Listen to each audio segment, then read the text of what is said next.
తెలుగు రాష్ట్రాల్లో సంచలనం సృష్టించిన ఓటుకు నోటు కేసులో ఈడీ అధికారులు విచారణ వేగవంతం చేశారు.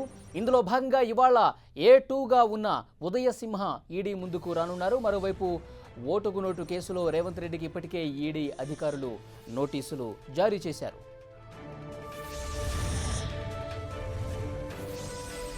పూర్తి సమాచారం తెలుసుకుందాం. మా ప్రతినిధి సునీల్ లైవ్లో డీటెయిల్స్ అందించడానికి సిద్ధంగా ఉన్నారు. సునీల్, A2గా ఉన్న ఉదయసింహ ఈడీ ముందుకు రాబోతున్నారు. పూర్తి డీటెయిల్స్ ఇవ్వండి.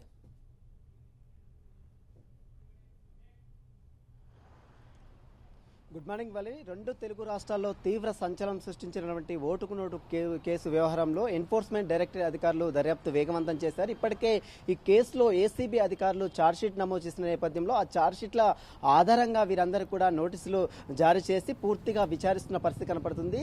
అయితే స్టీఫెన్సన్కు ఇవ్వచూపినటువంటి 50 లక్షల రూపాయలు ఇస్తామన్నటువంటి 4.5 కోట్లు ఎక్కడి నుంచి తీసుకువస్తున్నారు, ఈ కేసు వ్యవహారం మొత్తం కూడా ప్రస్తుతం ఈ డబ్బుల వ్యవహారం నుంచి నడుస్తున్న పరిస్థితి కనపడుతుంది. ప్రధానంగా 50 లక్షల రూపాయలు ఎక్కడి నుంచి తీసుకువచ్చారు, ఎవరి అకౌంట్ల నుంచి తీసుకువచ్చారు, మిగతా ఇస్తామన్నటువంటి 4.5 కోట్లు ఎక్కడ దాచిపెట్టారన్న కోణంలో ప్రస్తుతం అయితే ఈడీ అధికారులు పూర్తిగా దర్యాప్తు చేస్తున్న పరిస్థితి కనపడుతుంది. ఇప్పటికే ఈ కేసులో శాసన మండలి గెలిపించాలంటూ అభ్యర్థి అయినటువంటి వేం నరేందర్ రెడ్డికి కూడా గత వారంలో ఈడీ ఆఫీస్ ముందు హాజరు కావడం జరిగింది.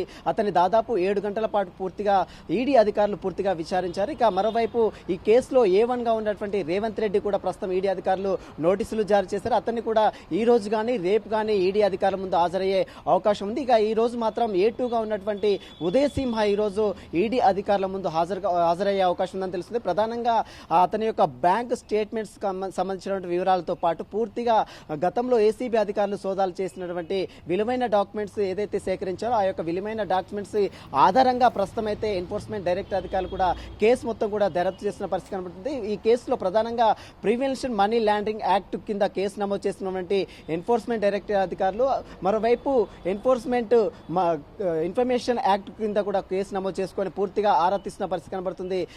ఇక్కడ కేవలం మనీ లాండరింగ్ పాల్పడ్డారా లేదా ఇంకెక్కడి నుంచైనా ఈ డబ్బులు సేకరించారన్న కోణంలో ప్రస్తుతం ఈడీ అధికారులు కేసు నమోదు చేసుకోవడం జరుగుతుంది.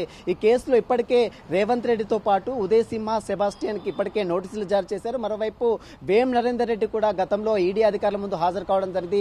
సుమారు 7 గంటల పాటు సుదీర్ఘంగా విచారించారు. ఇక మరోవైపు ఈ రోజు ఈడీ అధికారుల ముందు హాజరయ్యేటటువంటి ఉదయసింహను కూడా పూర్తిగా ఈడీ అధికారులు విచారించే అవకాశం ఉంది. ఇక రేపు ఈడీ అధికారుల ముందు రేవంత్ రెడ్డి కూడా విచారణకు హాజరయ్యే అవకాశం ఉన్నట్లు కూడా మనకు సమాచారం తెలుస్తుంది. మరి చూడాలి, ఈ కేసులో ఇప్పటికే ఏసీబీ అధికారులు ఛార్జ్షీట్ నమోదు చేసిన నేపథ్యంలో ఈ కేసులో అసలు ఈ డబ్బులు ఎక్కడి నుంచి వచ్చాయి, దీని వెనుక అసలు సూత్రధారులు ఏమన్న కోణంలో ప్రస్తుతం అయితే ఈడీ అధికారులు పూర్తిగా దర్యాప్తు చేస్తున్నారు. మరోవైపు అభ్యర్థి ఎవరైతే నోటీసులు జారీ చేసి ఆరోపణలు ఎదుర్కొంటున్న వారు మాత్రం కేవలం రాష్ట్ర దర్యాప్తు సంస్థల ఇవ్వకుండా కేంద్ర దర్యాప్తు సంస్థలకు ఇచ్చి రాజకీయంగా కక్ష సాధింపు చర్యలు చేపడుతున్నారని మరోపక్క గతంలో వేం నరేందర్ విచారణకు హాజరైనటువంటి వేం నరేందర్ రెడ్డి కూడా మీడియాతో మాట్లాడడం జరిగింది. కక్ష సాధింపు చర్యలో భాగంగానే తమను తన కుటుంబాన్ని కూడా వేధింపులకు గురి చేస్తున్నారని కూడా గతంలో వేం నరేందర్ రెడ్డి మాట్లాడి ఇక ఈ రోజు విచారణకు హాజరయ్యేటటువంటి ఉదయసింహను కూడా పూర్తిగా అధికారులు విచారించే అవకాశం ఉందని తెలుస్తుంది. మనీ లాండరింగ్ యాక్ట్ పాల్పడ్డారు, అదేవిధంగా ప్రివెన్షన్ మనీ లాండరింగ్ యాక్ట్ పాల్పడిన నేపథ్యంలో ఇప్పటికే ఈడీ అధికారులు prevention money laundering act case నమోదు కూడా చేసుకోవడం జరిగింది.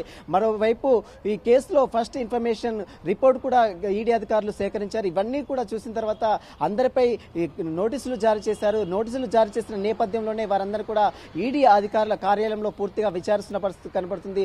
అసలు సూత్రధారులు ఏమన్న కోణంలో ప్రస్తుతం ఈడీ అధికారులు ఆరా తీస్తున్న పరిస్థితి కనబడుతుంది. వలి, థ్యాంక్ యూ సునీల్.